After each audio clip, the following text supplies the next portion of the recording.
Right now, it's all about the Mjadala fam, Mjadala Hour, court of public opinion. We're trying to make sense of the things that have been happening in the country past week, and also Maneno's 2021 post COVID, the recovery plan. Yeah, we're talking to Steve Ogutu, who is online. Hello, Steve.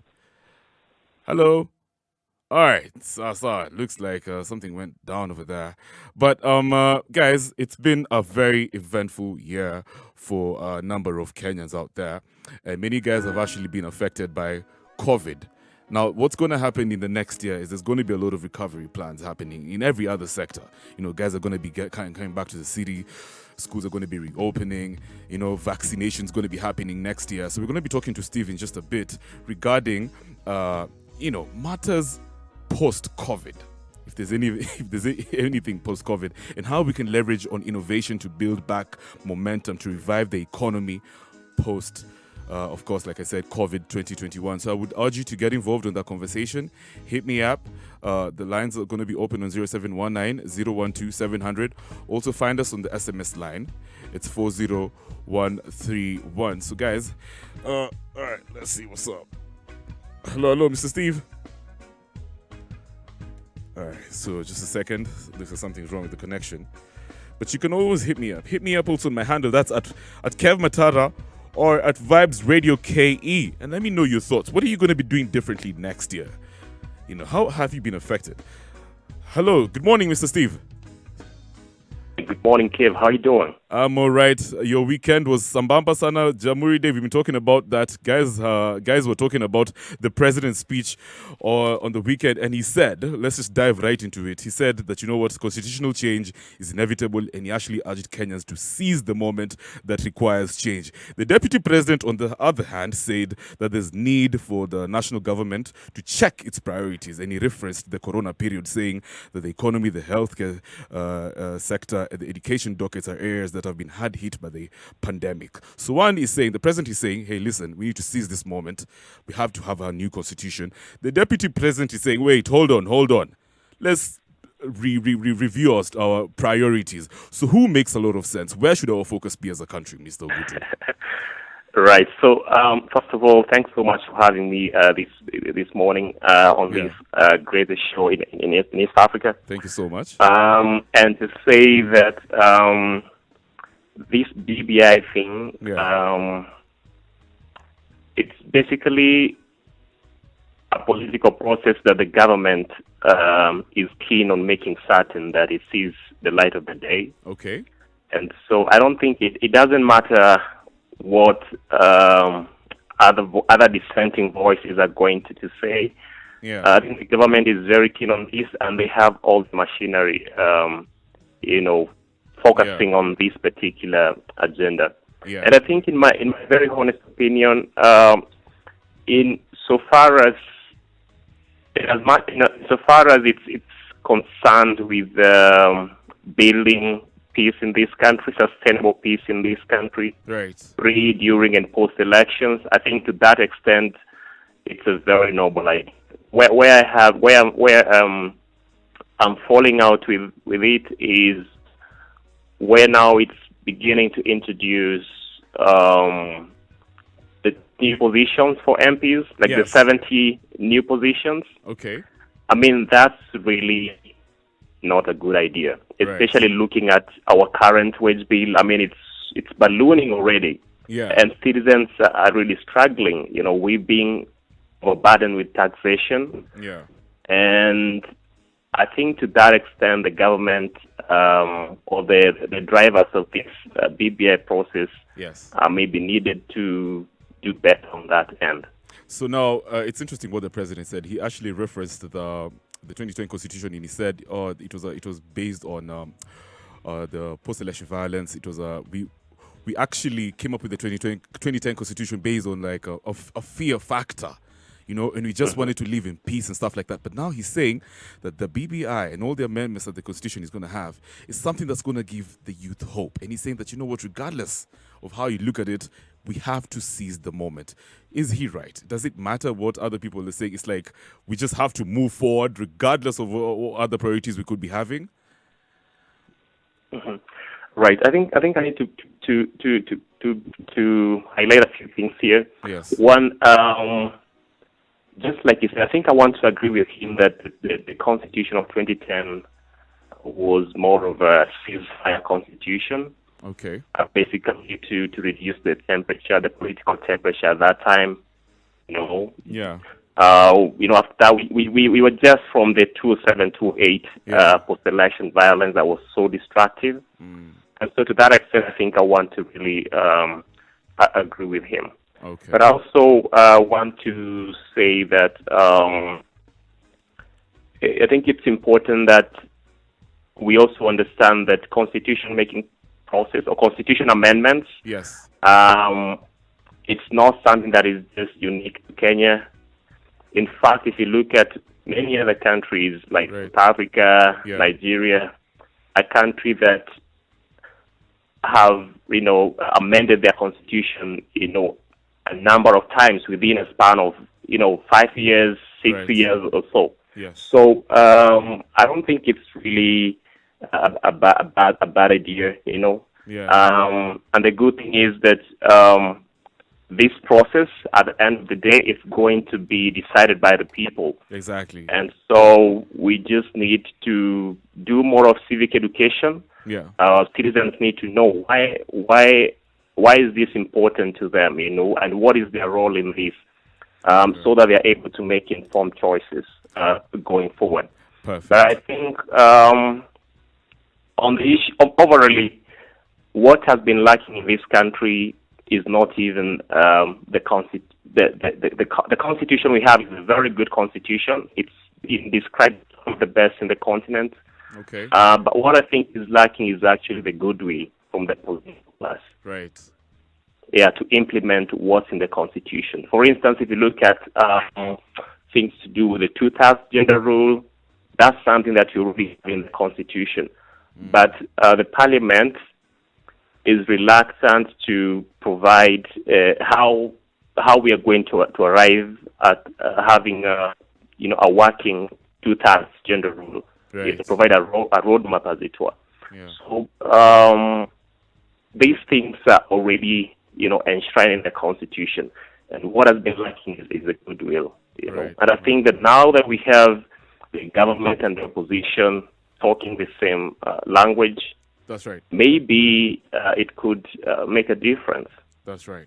All right. So thanks for that, and thank you so much. So we're going to go take a short break, but when we come back, we'll bring it back to local politics. Of course, looks like Mike Sonko, the governor, might be running out of moves to make. Potential moves, especially because he's going to be facing the Senate committee, plenary committee. So we're going to be talking about that and what his chances are of coming out, so to speak, a winner. All right, so just hang in there, and we'll get back in a bit. Guys, remember, you can hit me up on the hashtag Combokes and Kev. Also call in, if you can, on 0719 012 700. Catch the vibes on air and online. So, welcome back, Mr. Steve Ogutu. Yes, Kev. Amazing. It's good to talk to you. So, hey, I'm telling you, many people out there are very confused about the political situation at the County Assembly of Nairobi. So, it's no secret that President Uhuru trusts people from the military. And, in fact, he's not hidden his admiration of Mr. Badi, that's the head of the NMS. Could it be that Governor Sonko has fallen out of favor with the president, given the direction that the Senate is taking to decide on the hearing of his impeachment by the Nairobi County Assembly? Most definitely. I think it goes without say that the president and the governor, they have a relationship that cannot be repaired in the near future. Yeah. So what we're about to see turning out in the Senate, where the governor now has a chance to defend himself. Yeah. Depending on the direction that the Senate takes. Because there are two options, there is the plenary the plenary option where all senators, will be available when these matters will be heard and they vote on the plenary. And then there is another option where the speaker will appoint a 12-member committee to look into the allegations that have been filed against the governor, which include, violation of the constitution. There is, economic crimes that he's been accused of committing, abuse of office and gross misconduct and stuff like that. Yeah. They look into all these matters and vote, for it. So I think if the Senate decides to go the committee way, yes, chances are what happened during Wetitu's case will replicate itself during Sonko's hearing. Exactly. Because there are people who were saying that, of course, with the opposition and the government now speaking the same language, they may decide to pick people who are pro, the removal or pushing the agenda of the government, perceived agenda of the government of getting rid of Sonko out of it. And that's why we're going to see a lot of backlash, especially from senators who are allied to the deputy president, right, and things like that, because we know that he's been very a close ally to the governor of Nairobi County. Exactly. So is it safe to say that the governor threw himself under the bus? This is a problem of his own making. Yeah, I think so. I think the governor, even other than the kind of political wars that he's fighting, I don't think Nairobians are really happy with his performance. Okay. And honestly speaking, he's been underperforming. If you look at what General Badi is doing, look at how the beautification in the city. The other day I had a chance to visit Mukuru, Kwajenga. Yeah. And you can see how people are now happy to be able to access water after so many years, and roads are being constructed in the informal settlements and things like that. And so health facilities are being set up in the informal settlements. And I think that Sonko really threw himself under the bus. I don't think he played his cards right. Okay. Politically and in terms of performing his performance as the governor of the Nairobi County. It's been horrific, I must say. So what do you think if he was open to working with General Badi? Do you think things would have been different for him right now? I should think so, but the problem is he speaks with both sides of his tongue. Today he says we are going to work with the General Badi. Then the next day you hear him recording you see him recording a video and circulating on social media on how he's being undermined, how he doesn't want to approve a budget. So he's holding back, the kind of progress and plans that NMS has in place, which again doesn't sit well with the president. Exactly. And so.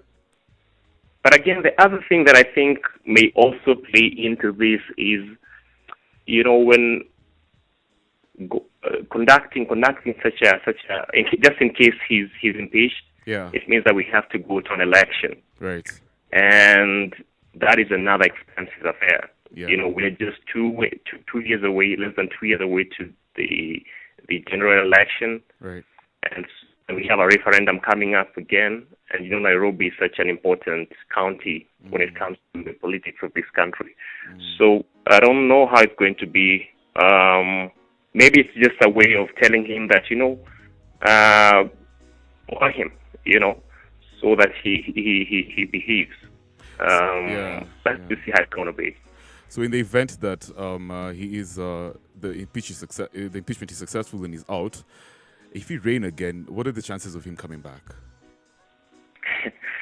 That guy apparently people who vote in Nairobi love him. Yeah. And the people who vote in Nairobi are people in the informal settlements. People in the they're the masses. People, they're the masses, right? Yeah. And those people love him because he knows how to connect with them. Yeah. And so we shouldn't be surprised when we see him coming back again. Yeah, but it also depends on the party he's going to run with, isn't it? Of course, but I think how he has profiled himself. He's profiled himself beyond just a Nairobi sort of leader. Yeah. So I think for me, Sonko is someone who, even if he decides to go and vie in a place like Machakos, he would easily win. Wow. Because he connects so well with women, he connects so well with the youth. Yeah. And you see him doing a lot of charity. I mean, he's very relatable with the youth. I mean, based on how he dresses, how he speaks. Yeah, makes a lot of sense. Yes. All right, so now, interesting facts over here. Apparently, the disruption across the globe and in Africa, and even when we bring it back home here in Kenya, this disruption of COVID has enabled new ideas to take hold, or rather to take shape. Guys are doing things differently. And there's a new research that shows that 86% of adults globally want the world to change significantly. So we're going to be talking about innovation and the role that it's going to play post-COVID. And if we do have a recovery, and how effective that recovery is going to be post-COVID. I'm talking about 2021 and other years moving forward. So hang in there, Mr. Steve Ogutu. We're coming back in just a bit. We're going to pay some bills. But guys, you got to stick around for some Cecile featuring Agent Sasko with Hey, Good Morning. Catch the vibes on air and online. We're having an amazing conversation right now on Mjadala, right? And basically, we're talking about the state of the nation and also, Kenya post-COVID. How can we leverage on innovation to build back momentum to revive the economy post-COVID 2021 and moving forward? So we're having a conversation with Steve. Steve Ogutu is a communications and governance expert. Steve, good morning. You back? You there? Yeah, I'm back, Kev. Awesome. So now, like I said, 86% of adults globally want the world to change significantly post-COVID-21. And my question to you is, do you think Kenya has laid the groundwork for a more purposed recovery? Well, I think we are trying, but we have a lot of work to do, in terms of meeting up the demand that has been brought about by the disruption by this pandemic. Yeah. But just allow me to just mention something here in regards to the vaccine bit before I delve into your question. Okay. I think even right now, we need to have a discussion as a country around the strategy on how we are going to access some of these vaccines, and when they land in Kenya, how are we going to distribute them? Right now, when you listen to other countries like the US, the European countries, they're really talking about the discussion centered around, how are we going to focus on distribution of this vaccine to our citizens? Who are we going to prioritize? What is the hierarchy of priority in terms of the recipients of this vaccine? Okay. But I don't think we're not hearing the ministry talking about this kind of stuff, or the country talking about this kind of stuff. I think these are important conversations that we need to really have, and look at multiple options of these vaccines. I heard the other day the Ministry of Health saying that they're focusing a lot on this joint vaccine we're trying to work out with the UK. Yeah. But I think it's important to also look at other options like Pfizer. Hello. On the table, where these discussions are being held. Yeah. But now, going back to your question, I think that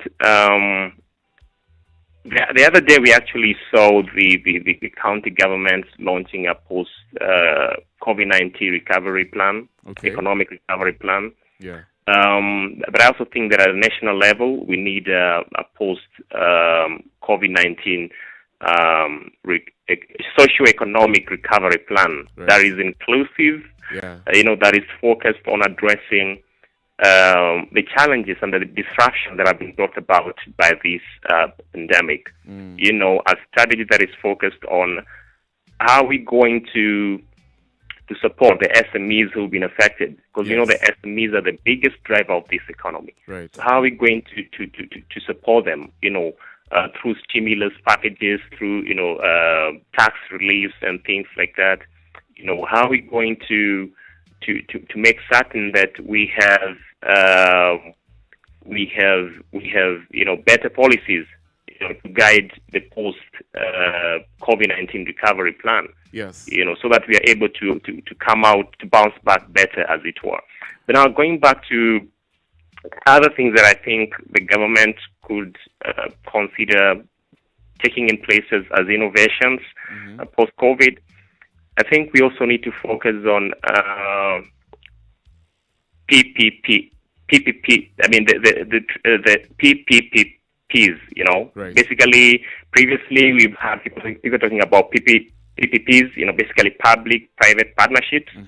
But now I think we need to take it further and have public-private people partnerships. Interesting. To make certain that we are able to collaborate with like-minded organizations locally, regionally, and globally, to make certain that we have the right resources and expertise to help us go through this. Yeah.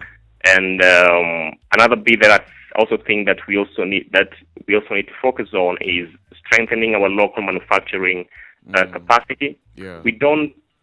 This pandemic has disrupted supply chains globally. Massive. And yes. Yeah. Countries that had some sort of that had invested in manufacturing and stuff like that. You see, were not so much hit. Countries like China, the U.S. and some of these developed countries. So I think we also need to focus on, invest on strengthening our capacities, like manufacturing capacity as a country, because I think that we have what it takes. We don't have to be the source of raw materials for other countries, and then buy things back at very expensive, exaggerated prices. So that's an area that I see as a low-hanging fruit. Another area that I think has really come out well as an opportunity is around automation and digitization. Okay. I mean, we can't really underscore the importance of this post-COVID. So now we have seen. Yeah. So actually, sorry to cut you short, but speaking of automation and industrialization, and I want to also add in there tech. In the tech space, especially amongst the youth, is a very, should I say, vibrant sector. Now, monetary-wise, innovation has a massive contribution to Kenya's economic growth. How best can Kenya develop its innovation space, especially with regards to the youth post-COVID? I mean, you have a situation where majority of youth probably had to go back, to the villages. Some of them cannot even afford school fees, and they're very innovative. So how can we make this space inclusive for them and make it in a way where the youth can continue thriving even post-COVID? Right. I think one of the ways would be the government should be very deliberate about it and invest money, so that we are able, the Kenyan youth are able to access resources to enable them, expand some of these ideas they have. But also beyond that, I think capacity-wise, the government must invest in building the capacity of these young startups, so that the technical capacity, so that they are able to meet the 21st century needs using technology, as it were. Because, like you said, this is the future. Yes. This is the future. Right now, we're talking about the fourth industrial revolution. And it's about tech. So I think that's where we need to focus on as a country. And it looks like there's no way we're going back. There's nothing like going back to what was. It's definitely a different way of doing things now. That's going to be the new normal in Kenya. Exactly. That's going to be the new normal going forward, and so we just have to adjust to it through addressing some of these disruptions that have been brought about by this pandemic, and make certain that we are able to cushion ourselves from the lessons that we have learned from this pandemic. Right. So again, now, a certain future. Exactly. So I have a prediction to make, and I could be wrong. Maybe you should help me out over here. I feel like next year will be a very tough year in terms of some of the strategies that even individuals are going to have in their own personal lives as a recovery plan, for their families, for their careers and stuff like that. What are the likely challenges that Kenyans will face post-COVID? I think, just like you said, it's already tough, but I think it's going to be tougher even from next year. If you listen to economic experts, they're saying that the impact of this pandemic, because it's still active, so the impact of this is going to be felt in our economies, maybe in the next 10 or so years, because it's really shook the world. And I think, even at a personal level, when you're talking about innovation, we also need to do it at a personal level. Think about maybe venturing into entrepreneurship, along the service industry. Think about innovative ways of improving our livelihoods. Right now, even before COVID, artificial intelligence was already a threat to employment.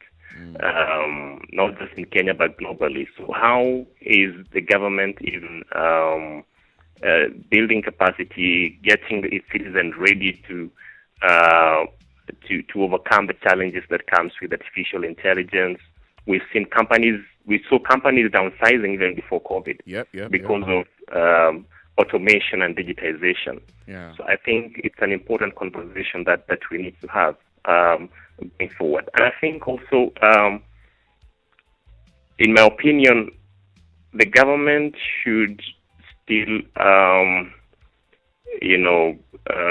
retain the tax relief measure that it had put in place when COVID was starting, because Kenyans are still hurting economically. And so removing that, like I have the other day, CSO saying that come January, we're going to revert to the previous taxation, the regional taxation, a bit where we were before COVID. I don't think it's really a good idea. People are hurting. People have lost jobs. FKE the other day, I was reading their report. They stated that we've lost close to 2 million. 2 million Kenyans have lost jobs, and that is not it's not a small number. So I think the government must think really proactively on how to address some of these challenges. So that's really amazing, Steve, talking to you. I mean, you've been out here, you've been having conversations with people in government and also just regular Kenyans out there. So as a governance and communications expert, and I'm sure you've been observing trends, and because we have a very young audience, so to speak, what would be your advice to the individual listening to you right now? Where should his focus be post-COVID 2021? Right. I think, just like I've said before, we should think about innovation at a personal level. We have seen what pandemics like COVID-19 can do to employment, and these challenges that are being brought up by technology, when companies are downsizing and stuff like that. I think we really have to take advantage of these emerging trends in technology. And invest around them, to make certain that we are able to afford our livelihoods. Because I was reading another report by the International Labour Organization that was saying close to 70% of jobs lost during COVID-19 will not be regained. Wow. So what that means is the 70% of people who've lost their jobs are going to lose them permanently. They're not going back. And so they're not going back. And so we have to really focus on self-employment, as young people. And technology and these new innovations and emerging trends around technology, if we tap on them, we can really bounce back better as before. All right. So thank you so much, Mr. Steve Ogutu. It's been real. I mean, I usually enjoy talking to you. A lot of knowledge you're dropping right there, man. So how can guys link with you in case they have any questions for you? Great. So maybe I'm on Twitter at Steve Ogutu. Steve Ogutu has a double T. Okay. And on Facebook at Steve Mark Ogutu, MC Ogutu as one word. Yeah. And of course, I think we can have a conversation around those two platforms. Right. All right. So thanks a lot, Steve, and enjoy your holiday, Steve. Thank you so very much for having me. And can I make a request? Oh yeah, you can. You listen to reggae music. What reggae do you want to listen to? Yes. Yeah. There's this song by I think it's Freddie Magro. Big Ship. Big Ship. All right, Big Ship. Yeah, Big Ship. All right, awesome. All right, thanks for talking, bro. Enjoy your day. All right, cheers. Have a good week ahead. All right, cheers, brother. Bye. That's what's up, guys. If you have any questions for Steve, remember you can hit him up on Twitter and Facebook. Remember, it's Steve Ogutu with a double T. And mine is at Kev Matara. Of course, it's also at Vibes Radio KE. What are you going to be doing differently next year, fam? Yes? How are you going to recover from this menace that 2020 has been?